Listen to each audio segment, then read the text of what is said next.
আপনার দুর্বলতাকে শক্তিতে পরিণত করার ক্ষমতা একমাত্র আল্লাহ তাআলাই রাখেন, তাই তার কাছেই প্রার্থনা করুন।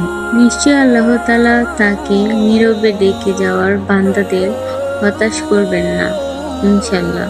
কথা বলা যদি রূপা হয়, তবে নীরব থাকা হচ্ছে সোনা।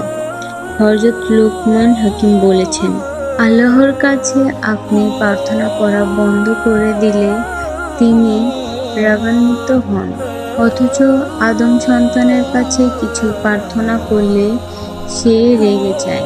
যে বিষয়টা মনে খটকা লাগে সেই বিষয়টা যথেষ্ট সম্ভব এড়িয়ে চলুন।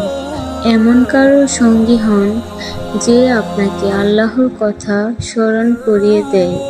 যদি কেউ আপনার প্রভুর অনুগত পছন্দ না করে, তবে আপনারও তাকে পছন্দ করার কোনো যুক্তি নেই।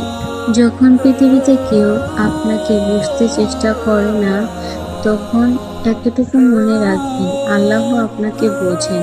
নিজেকে দুশ্চিন্তামুক্ত রাখতে প্রতিটা বিষয়ে আল্লাহর উপর ভরসা করুন, কেননা আপনার জন্য কোনটি কল্যাণের তা তিনিই ভালো জানেন।